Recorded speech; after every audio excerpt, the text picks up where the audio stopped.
And we are live. Welcome back, everyone. Welcome if you were new.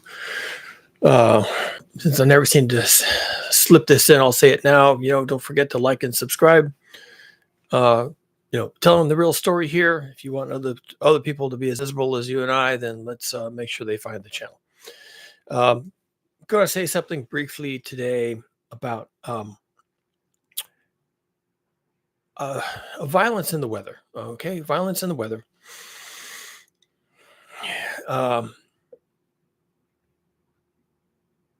Depending on where you live, you may have more to fear from your weather than other places. Here in California, we don't have too much to worry about. Our weather is pretty mild. It's even debatable whether we even have weather. We barely have seasons, okay? So what do I know about weather? I know absolutely nothing. But I've taken more of an interest in weather lately because weather is one of the manifestations of what's happening in the Earth dynamic system.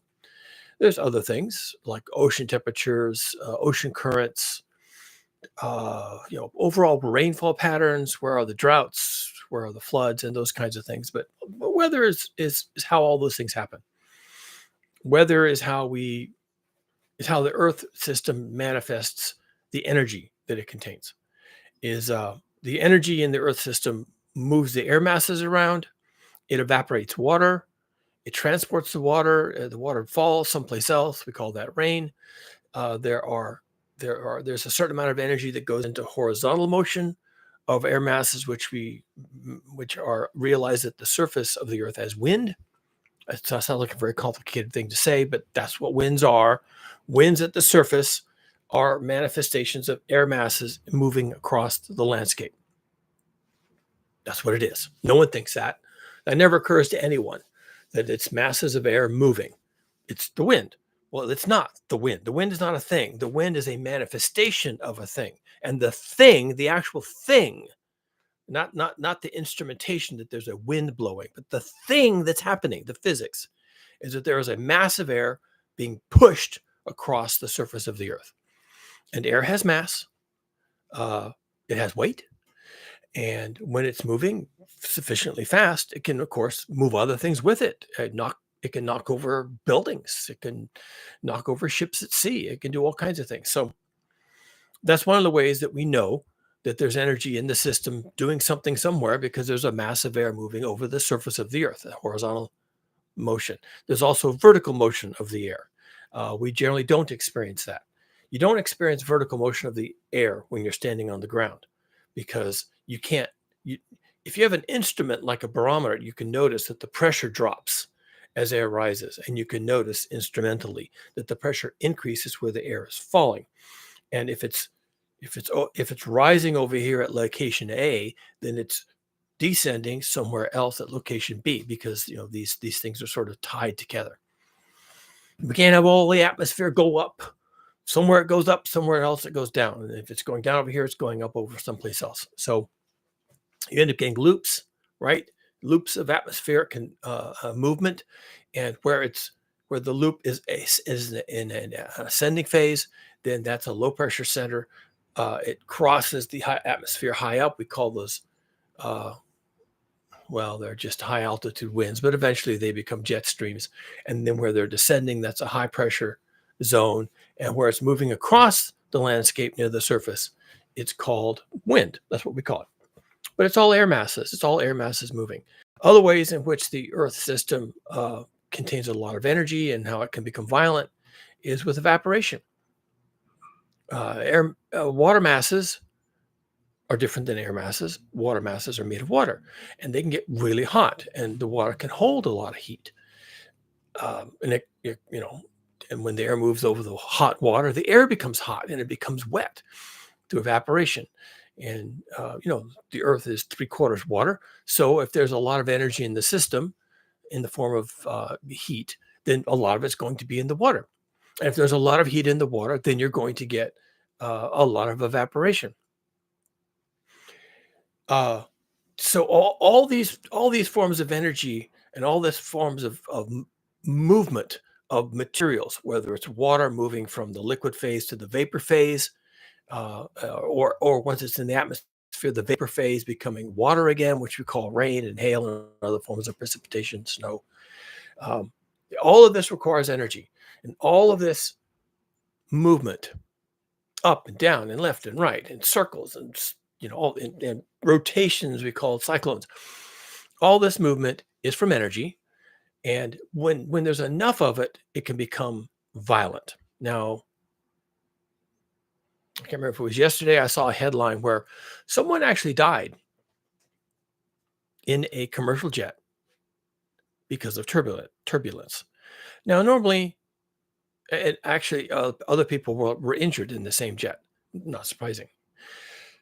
Normally, if you're in a jet, and I don't fly very much, but I've flown enough to have this experience, you'll be in the air and you'll be, the seatbelt light goes off and you're able to take your seatbelt off and move around and, you know, mess around with your luggage or whatever. But then the seatbelt light will come on, and generally the pilot comes on and says, "Okay, we're expecting to go through some turbulence, and so you should resume your seats and put your seatbelts on." These days, it's changed a bit. The instructions now these days are anytime you're in your seat, put your seatbelt on. And the reason for that is because turbulence has become one, uh, unexpected. Planes will fly through turbulence that they didn't know was there. And two, the turbulence is violent.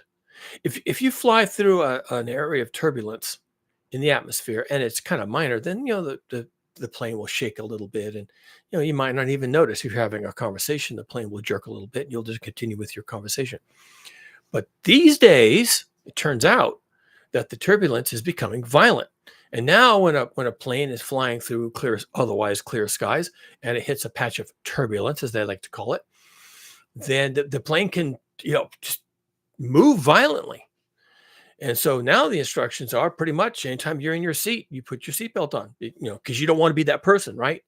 You don't want to be that person who's sitting in their seat, and then we hit a huge patch of turbulence, and you end up hitting your head on the ceiling, and your ass on the chair, and your head on the ceiling, and your ass on the chair, and then you're laying in the aisle, right, with a broken neck or a broken collarbone or something like that. So,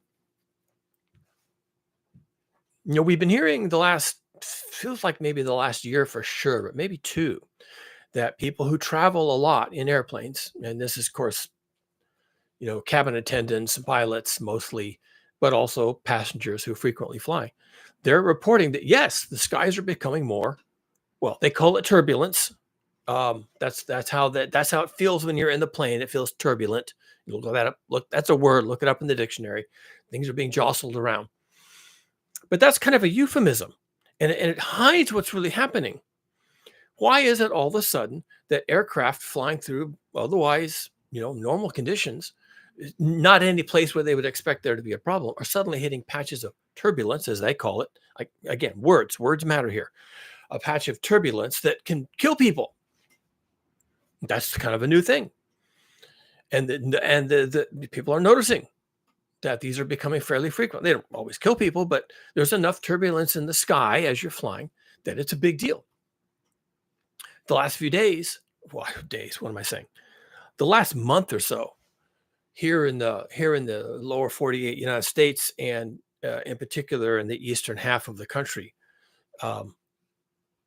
there have been massive convective storms. Convective storms are storms that have these winds that go up and down. And it's the winds that go up and down that you can't really sense, but they're doing a lot of work. They're moving huge air masses up and then down and up and then down, and they can start rotating. And all of this takes energy. It takes massive amounts of energy to move air. Air is not as heavy as water. It's not as dense as water. But when you have enormous wind fields that are 100 miles across, it takes a massive amount of energy to move these things. And the last month or so, they've been having convective storms in the Midwest and the Southeast and the upper Midwest, like up, around Michigan and, Indiana, Ohio. They've been having convective storms that are absolutely enormous. They're huge, hundreds of miles across, 1,000 miles across. These are storms that can stretch from, the upper Midwest all the way to eastern Texas, practically unbroken, just a line of storms. And parts of that line of storms will be annotated for heavy hail. And then they'll tell you the hail is, baseball size or tennis ball size. And other parts will be annotated for heavy surface winds. And then the winds are like 70 miles an hour. Um, Houston got broken off by 100 to 120-mile-an-hour winds just recently. And other parts of the same storm, the same line of storms, will be annotated for hurricane risk or tornado risk. I'm sorry, tornado risk, heavy tornadoes, massive tornadoes, and tornado outbreaks, right? Which is, you could have any number of tornadoes. They've been having a dozen, up 20, 25 tornadoes at a time in these storms. All this stuff sounds like it's disconnected. Hail over here and straight line winds over there and cyclones over here and then rain someplace else. And it sounds like it's all disconnected, but it's not. It's all manifestations of the same thing, atmospheric violence. It's the same thing with the turbulence, so-called. That's convection. It's the same convection that can create massive hail cores and huge wind circulations that can generate supercells and then tornado outbreaks. The same convection that can cause these things to happen, when you're in an airplane flying overhead, you call it turbulence. So it seems unrelated, but it's not unrelated. It's the same thing. It's energy in the system. So global heating is going to have the effect of injecting a lot of energy into the Earth dynamic system. And as a result, we must going forward, we must expect more violent weather. And the violent weather will manifest itself in all these seemingly disconnected ways, but they're all connected, and they're all connected back to energy. And the energy is coming from the greenhouse effect. Ocean surface temperatures, the heat is constantly going up. That's the greenhouse effect. More turbulence in the atmosphere. That's the greenhouse effect, causing convection. When the surface of the water gets hot and the air column starts to rise, and it rises even higher than it normally would, it gets way up there into the air traffic patterns, and it hits the airplanes, and there's nothing visible there, or maybe there's just a cloud, or it's not even that, and the airplane flies through that, and you get massive turbulence, and somebody dies. It's energy. And the size of the hail that you get out of a storm, the size of the hail, is really a direct measure of the energy in the system. It takes a hail ball the size of a baseball or a softball, that weighs a lot. That's frozen water. It has a lot of weight. And the way hail is created is it starts out small. Starts out small, and then it grows with successive exposure to the convection. It picks up rain and ice, and it goes up high and it freezes, and then it comes down. It picks up more rain, and it goes up and it freezes, and it comes down and it goes up. And depending on how much energy is in that vertical carry, that convection, it can loft larger hail. So you don't get the hail coming down when it's still little. The little hail can't make it to the earth. It gets caught in the convection. It gets lifted back up again. It gets thrown way up in the air. And there's all this rain gets thrown up in the air. And all these hail particles are all freezing together. And the convection and all the air, all the violence in the atmosphere keeps all this heavy stuff suspended. And finally, when it's just too heavy and gravity wins, which gravity must, then it comes crashing down. And eventually you get a hailstone. And these hail cores can generate enormous hailstones. And that's energy. It takes energy to do that. The cold is already up there. The cold is in the upper atmosphere. The rain is already in the clouds. So all that stuff is available.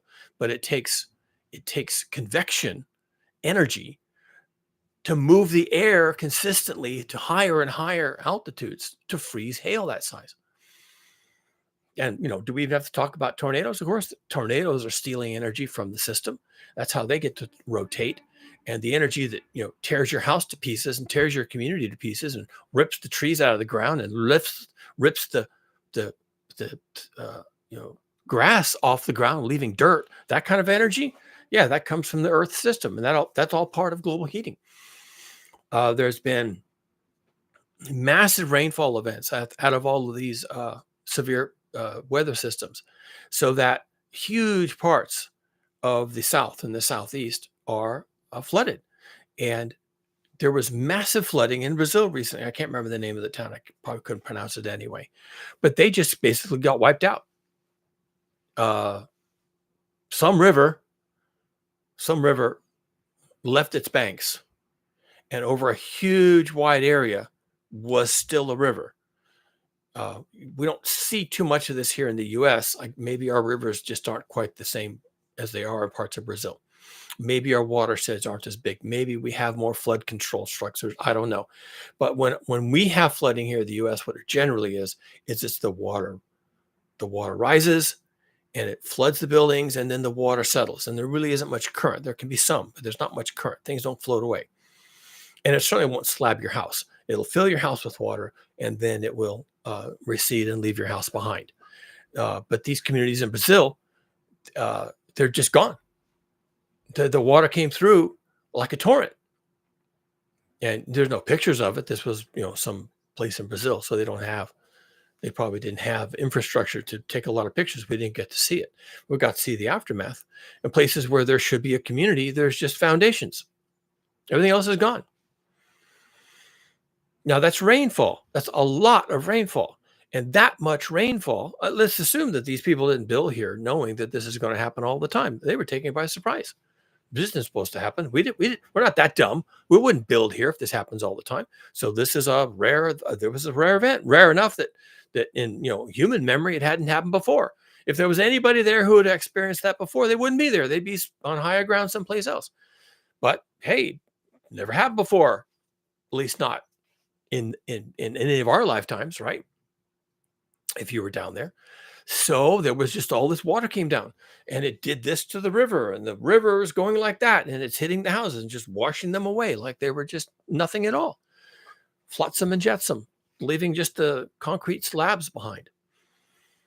And it takes a lot of energy to get that much water into the atmosphere. See, that's energy. Energy is required to do that. You have to evaporate all that water. You have to transport it over a distance, because it rains on land. It evaporates in the sea and it rains on land. So that means the water is being transported in the atmosphere as water vapor. Transporting water is hard. It has a lot of weight, and you have to move it now. And that takes a lot of energy to move an atmosphere full of water. It takes a lot of energy. It takes energy to evaporate the water in the first place. It takes energy to transport the same amount of water across the landscape. And then the water falls. And it all comes out at once. Once the conditions are good enough for rainfall, then all of it comes out pretty much. And, it's just violence. So all this extra energy can create all these horrendous conditions. And, as I'm recording this, I was just watching one of our live storm streamers on YouTube, and, he's focusing in on yet another line of severe weather going through the upper Midwest. And again, it's the usual story,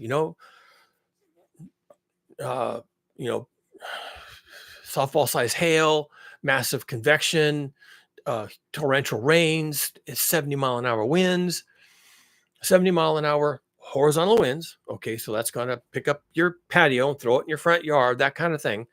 And this is all energy. Where's that energy come from? It comes from, ultimately it comes from the sun, but it's accumulating in the system because of the greenhouse effect. And where's the greenhouse effect come from? It comes from CO2. And we are altering the greenhouse effect by increasing the amount of CO2 in the atmosphere, CO2 and other things. But we're doing it. And when the system gets hotter, then there's more energy in the system. It can evaporate more water faster. It can transport that water across the landscape faster. And then you get rain, and then you get wind, and then you get convection, and then you get turbulence, and then you get hail, and then you get tornadoes, and then you get lightning. And, all these things happen because of all the energy in the system. And where's the CO2 coming from in the atmosphere that's causing an enhancement of the greenhouse effect? It's coming from our burning of fossil fuels. So there you go. That's the story. Now, these manifestations of Earth system dynamics being whipped up by more energy, this entire manifestation, the winds, the lightning, or the convection, right? The convection causes horizontal winds, vertical winds. The vertical winds, which you call convection, cause hail, lightning, tornadoes, hurricanes, torrential rains, a bunch of other things. So the horizontal winds, the vertical winds, and all the things that manifest from all these winds, okay, is being driven by global heating. It just is. That's how weather works. Heat in the system drives the weather. And the weather is a manifestation of what's happening in the Earth system. The weather is how we sense what's happening in the Earth system, the weather. Now, these days, of course, we have satellites in space and they can tell us what's happening with the weather. We have buoys and floats at sea that can tell us what's happening in the sea. That's not quite the same as weather, but it contributes to the weather. That's where a lot of the evaporation takes place. That contributes to the hail and the rainfall and the lightning later. So we have more instrumentation now, and of course, the humans are going more places more often. And turbulence in the atmosphere is one of the violent manifestations of the energy in the system. Now, these Midwest storms are going to get worse. They're going to continue to get worse. They are made the way they are because of a collision of air masses. Again, takes energy. Uh, and the conditions for that to happen are simply going to get worse. It doesn't get better from here. It never gets better from here. This never stops. This never decreases. All it does is increase. So if they're having months of severe weather in the Midwest, then the only thing that can happen for them is that the months of severe weather become more severe. And the season where the severe weather happens starts earlier and ends later. So it's the season gets bigger, the energy in the system gets worse, the manifestations of energy become more severe and violent. The hail can only get bigger. There can only be more of it. The tornadoes will likely become either more frequent and or larger. The size of the storms will only get bigger, and there will only be more of them. It never stops.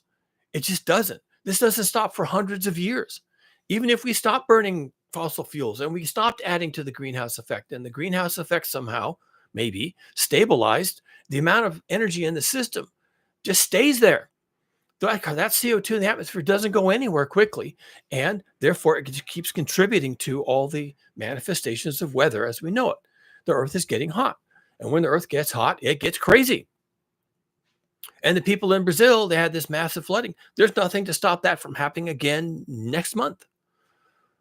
They're done. Those people got wiped out. They're done.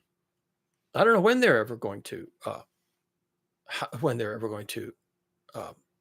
have a chance to get their lives back together. That's where I want to be. So this is just going to continue. It's just going to get worse. It can never get better, and we're doing this to ourselves. Now I want to say something about what people are trying to project about climate change. That's how they talk about it. I don't talk about it that way here.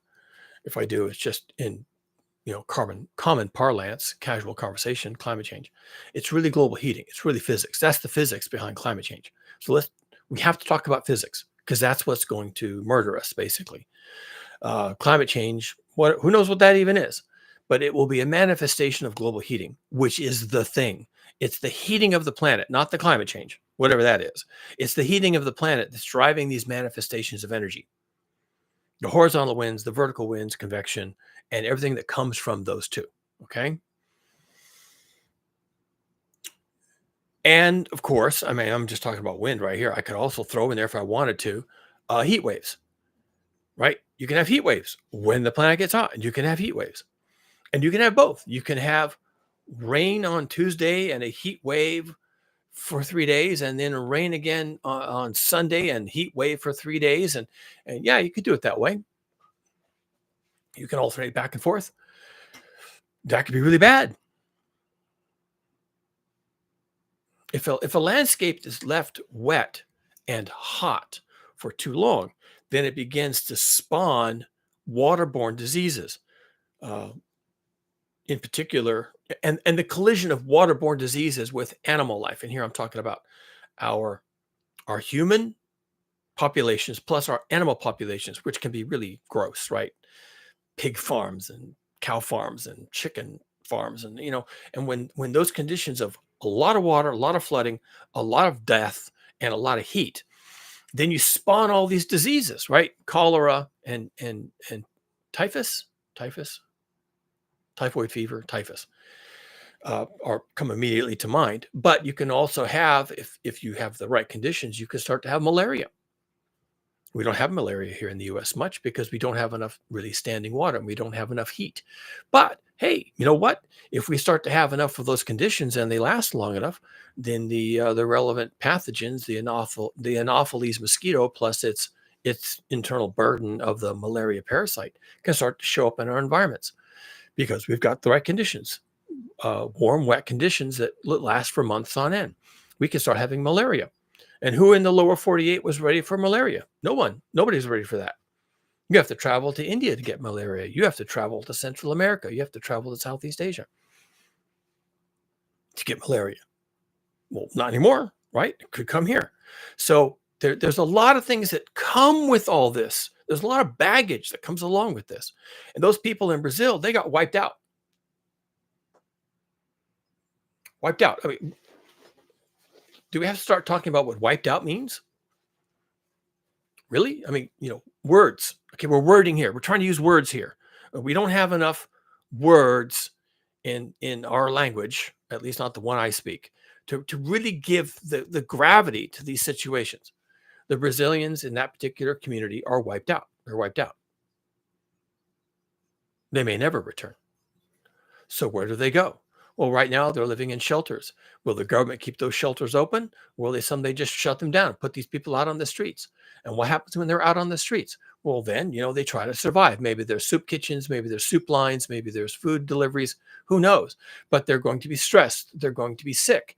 Their children are going to be sick. They're going to be worried about their family and friends. And then they're going to get anxious, and then they're going to get violent, and then there's going to be crime, and then people are going to blame the poor and the homeless. Well, what made those people poor and homeless? Climate change, right? Global heating. Now, maybe you don't remember that happening, a year ago or 6 months ago. Those people got wiped out. They got wiped out by global heating.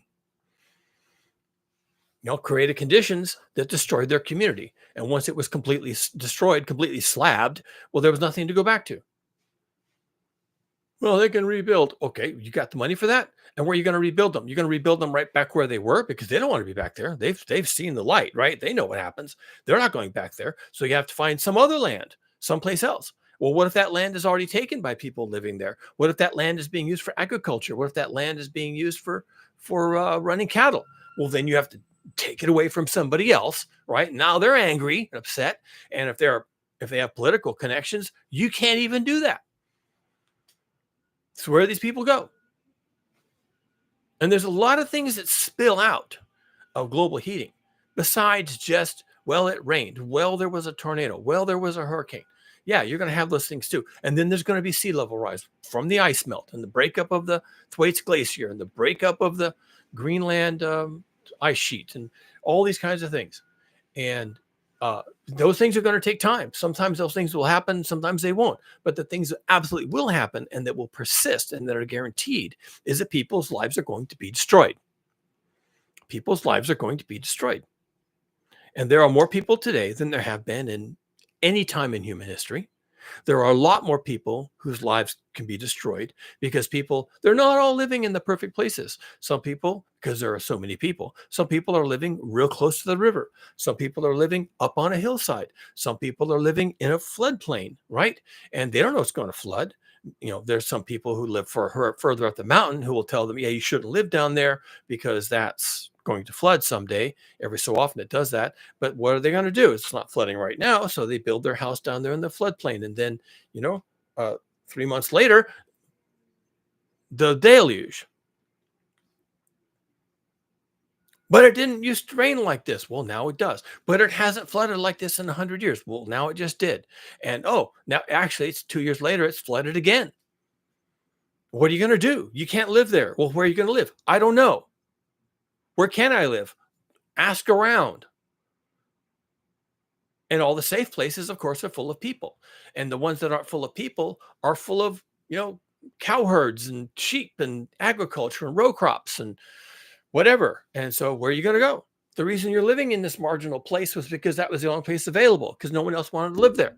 So when it came your turn to find a place to live, you ended up living in the floodplain. You ended up living on the side of the mountain that's prone to avalanches. And then boom, wham, you got yours. There's 8,000 million people on Earth right now. Probably the population that this Earth can sustain is probably closer to 200 million people. 200 million people. That's like 3% of the current population.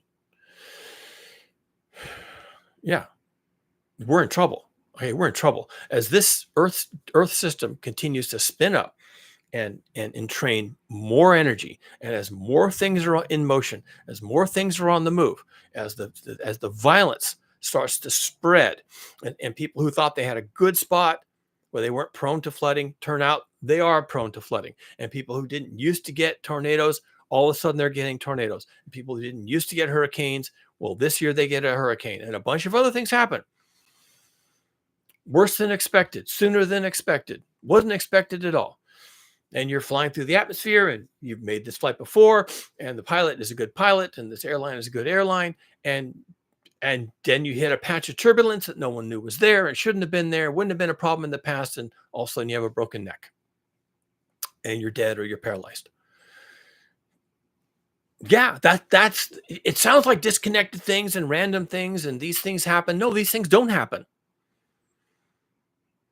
And when I was listening in on a live stream of one of the many severe weather outbreaks in the Midwest, the guy was being very careful, not to say anything, not to say he was nervous, not to say that this was scary, because he likes to be professional. He doesn't want to frighten people, but he was worried. And sometimes it would slip out in his conversation. He would start to say something like, "Man, I have never," and then he would just clam up. He would remember, "Oh yeah, I'm on camera. I can't say that." What was he going to say? "I've never seen anything like this in my life. I don't think this has ever happened here before." He can't say it, but it almost came out. I was like, "Are you going to say it?" No, I guess not. I have never what? Exactly. He's like, fill us in. What is it that you never expected this? You never thought this was possible? Come on, go ahead and say it. Just let it out. He wouldn't do it. He knows what's going on. This is his business. He tracks weather. He does these live streams. He breaks in all this money, and all these people are worried about the weather because it's in their neighborhood, right? So they should be. And but he was scared. He was really nervous. I have never. Yeah, never what? I'm saying it. I have never seen anything like this in my life.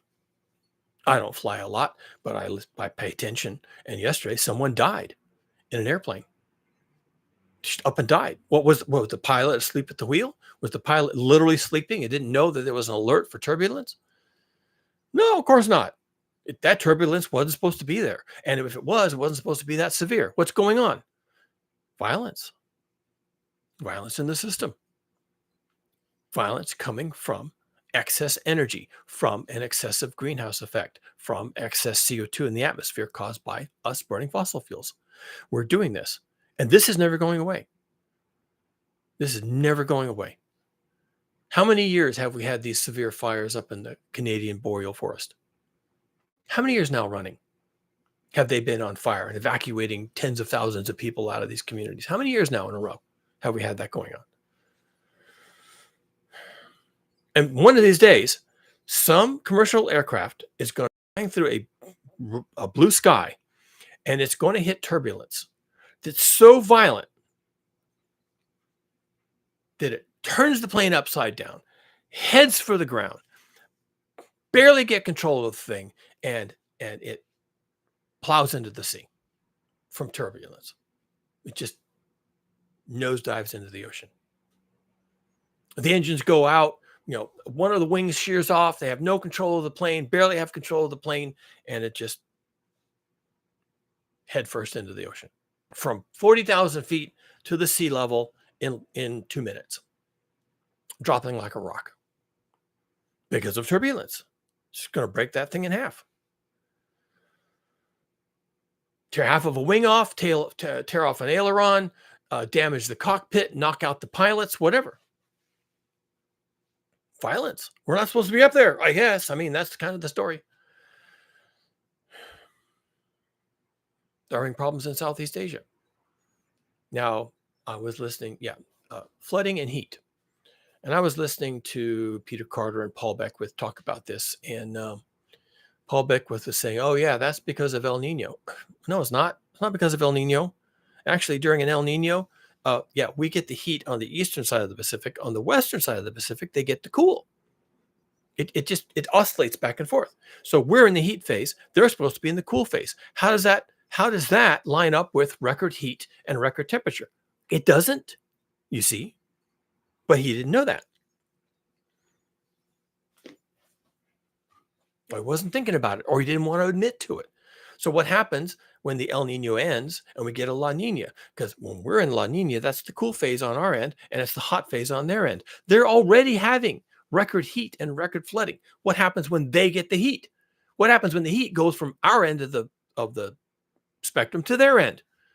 The heat washes up on their shore. What's going to happen to them? They're already having record heat and record flooding. Well, they're going to have record or more record heat and more record flooding. And what are those people going to do? Well, they're probably just going to die, right? They're going to die. Violence. You don't have to wait for sea level rise. You don't have to wait for the 2 feet of sea level rise that I was warning about yesterday with the Thwaites Glacier.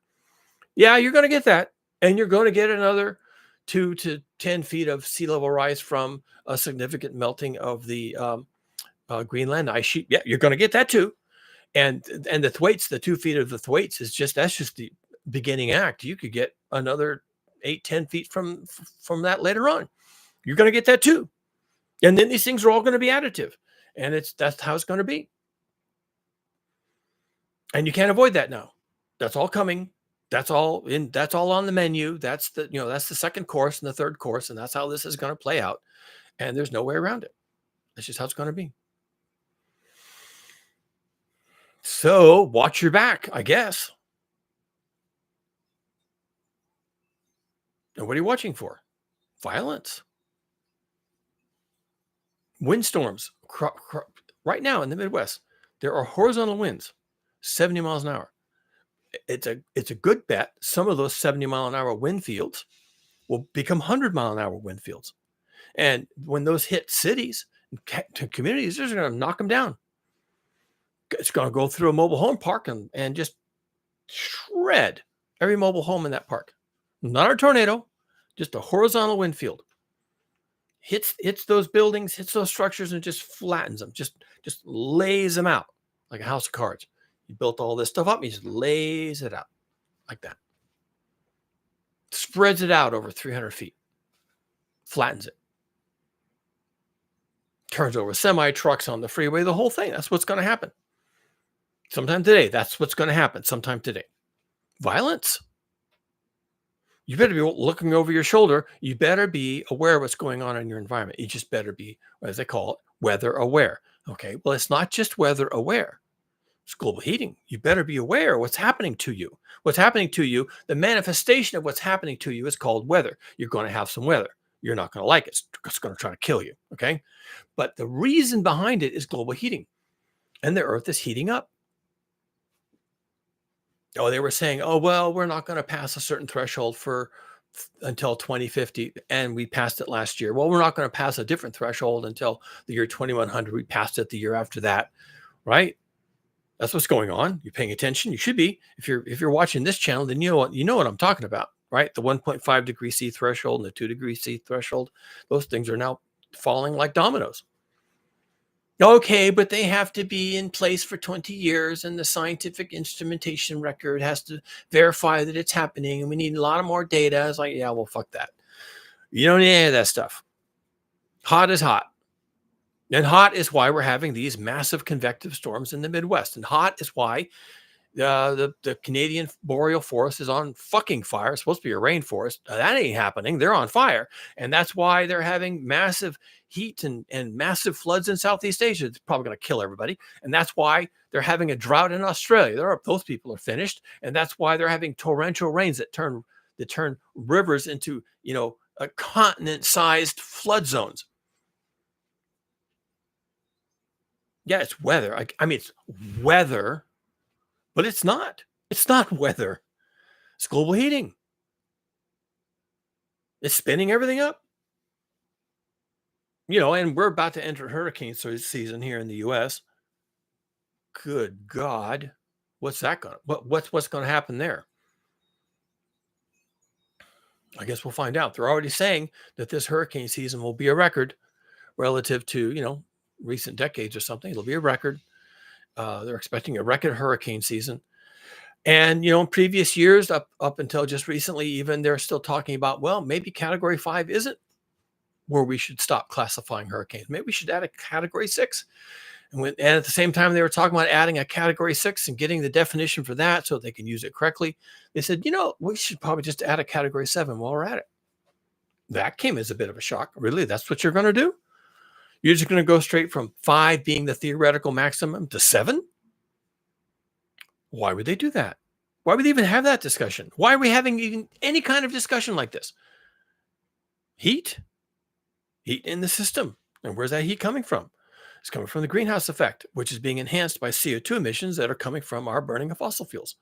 And if you want to manage any of this, whatever that means, you have to stop burning fossil fuels. No, not you, not me. We're not nearly sufficient, although you and I should. The world has to stop burning fossil fuels. Period. That's it, straight up. And we're still stuck with whatever damage we've caused so far. We're still stuck with that. But we could stop now.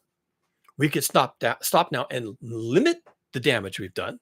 That's a thought, right? We could stop burning fossil fuels today. And what is it? It's 1:30. We could stop 2:00 this afternoon. We could stop burning fossil fuels, right? Stop burning fossil fuels and and maybe not contribute to the things getting worse. Maybe things will still get worse. There's no guarantee. It's probably coin toss odds that it would not get worse. But let's say that we could do that. We could, as a species, as an entire global community, we could stop burning fossil fuels. And then whatever harm we've done to ourselves up to now, at least we wouldn't be doing any more harm, right? So that's a thought. But that's not going to happen. And even people who say, oh, we need climate action and, oh, we need to fight climate change and all the posters and the protesting and the yelling and the disruptions of the city council meetings and gluing yourself to a tractor and all this kind of stuff, right? Those people don't want to stop burning fossil fuels. They never say that. Never. They never say, oh, yeah, and while we're out here gluing ourselves to tractors, we need to stop burning fossil fuels. They never say that. They want climate action. They want justice and representation and something else. Stop subsidies for the oil companies. That's right. Make it financially hurtful for them. And stabilize oil prices. I don't want to pay extra. Stop the subsidies, but make sure my gasoline and diesel prices don't go up. And stops the subsidies, but make my gasoline and diesel affordable and other things. Is what you're going to get from those people while they're glued to a tractor. Yes, I want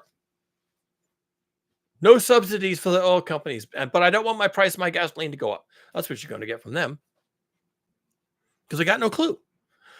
They're not scientists. They're not Earth system scientists. They're not even meteorologists. They don't understand what's happening. They don't understand that the problem that we're facing is not just, they know that profitable oil companies just looks bad. It's optics. It's all optics. We can't have profitable oil companies. They shouldn't be making a profit. They're making insane, grotesque profits, and we have to stop the profiteering from the burning of fossil fuels. Well, that's not really your problem. The problem is the burning of fossil fuels.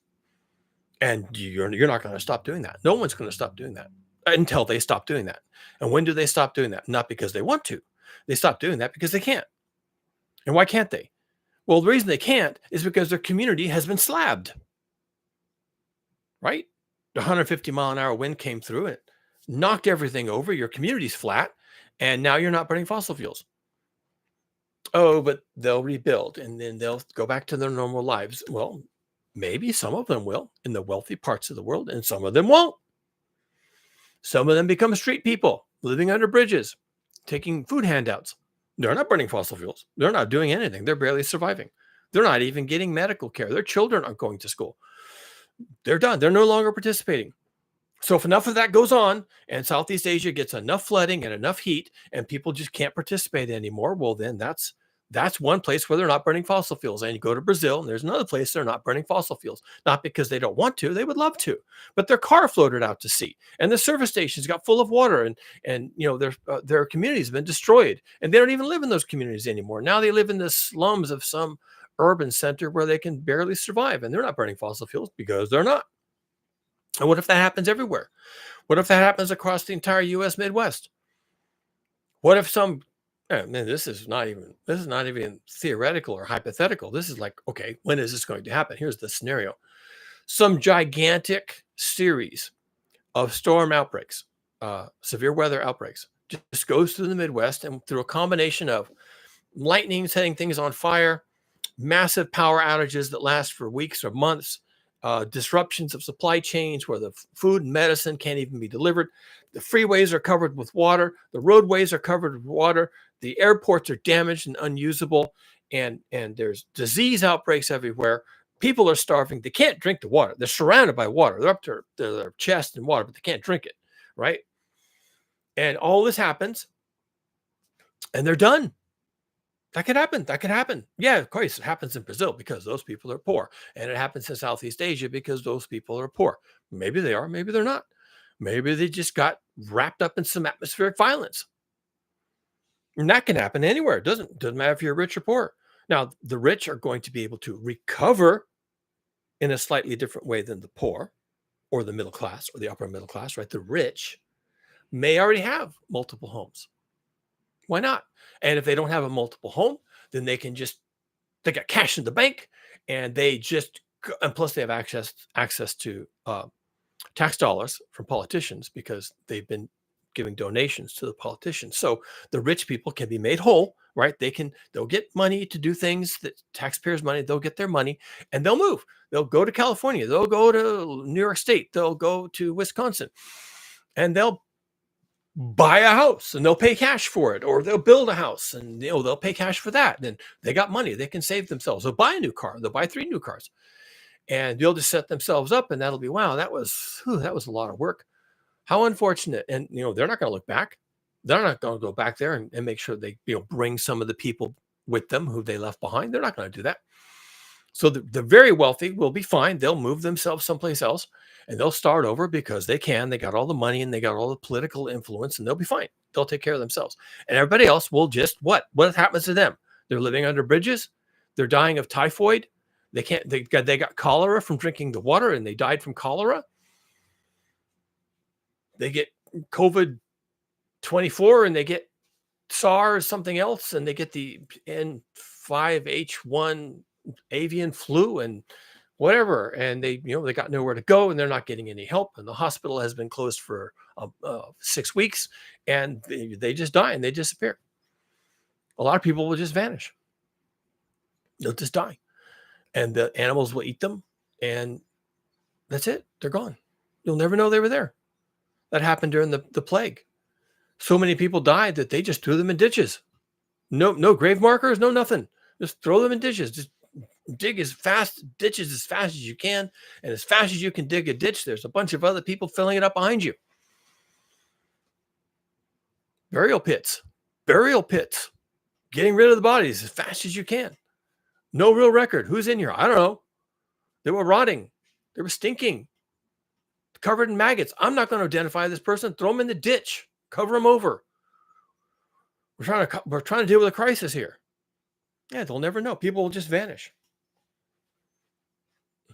Like they never existed. They'll just be missing people.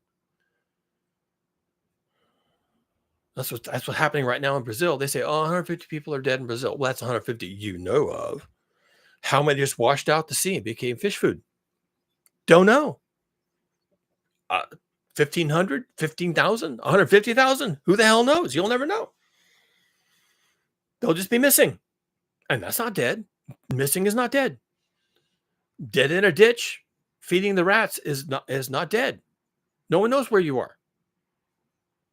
Washed out to sea is not dead. And they'll never claim them as dead. They'll simply say, well, we have 150 dead that we know of. Maybe now it's up to 300 dead that we know of.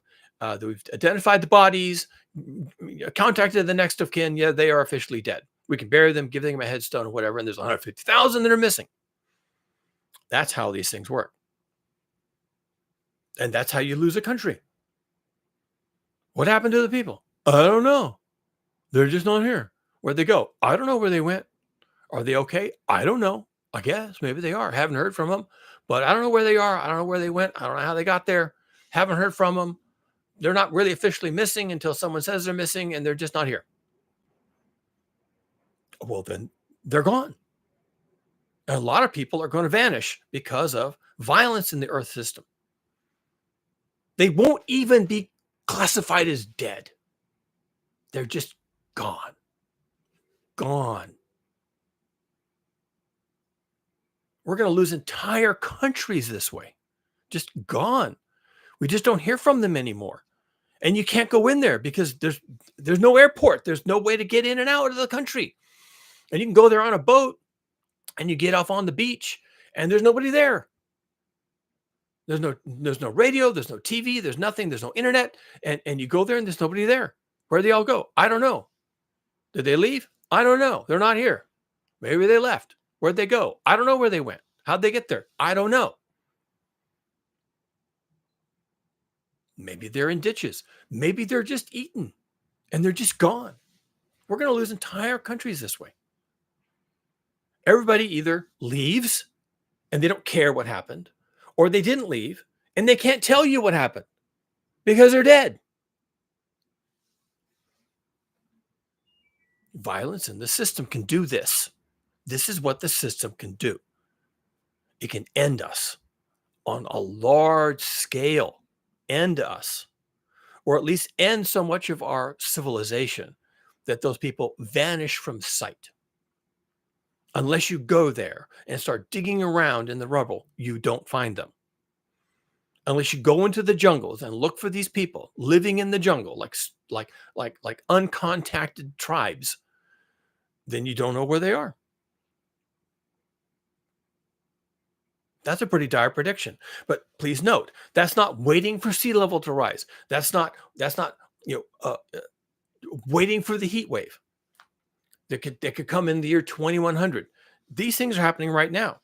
People are being killed on airplanes traveling around the country.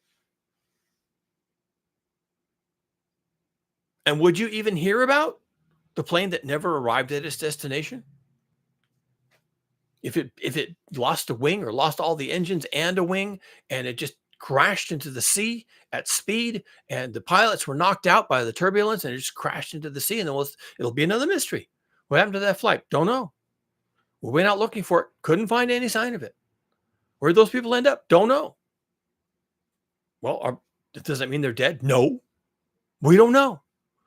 Well, they were on an airplane. The airplane never landed. They were flying over the sea. We never found any wreckage. We never found any bodies. Of course, they're dead. Maybe. Truth is, we don't know. Where did all those people go in Brazil when that flood came through and slabbed all those houses and washed all those houses out to sea and all those cars and all those animals? What about the people? Where'd they go? What happened to them? I don't know. They're not there. Can you find them? Nope. Not going to. They're just gone. That's your real threat. That's what's coming for us over the next decade or two or three. And then at some point, it's not coming for us anymore. Phew, dodged a bullet. Now we're all going to be fine. Unicorns and rainbows. No, the reason it stops killing people is because there's nobody left to kill. The ones that are left had the money and got to safer places safer. Built safer houses, built bunkers, lived underground, whatever it took, right? They got the money. They can do that. They can figure that out. I can figure that out. Everybody else is gone. What happened to the people? Don't know. We'll end it there. Wife is calling me. Got to find out what's on her mind.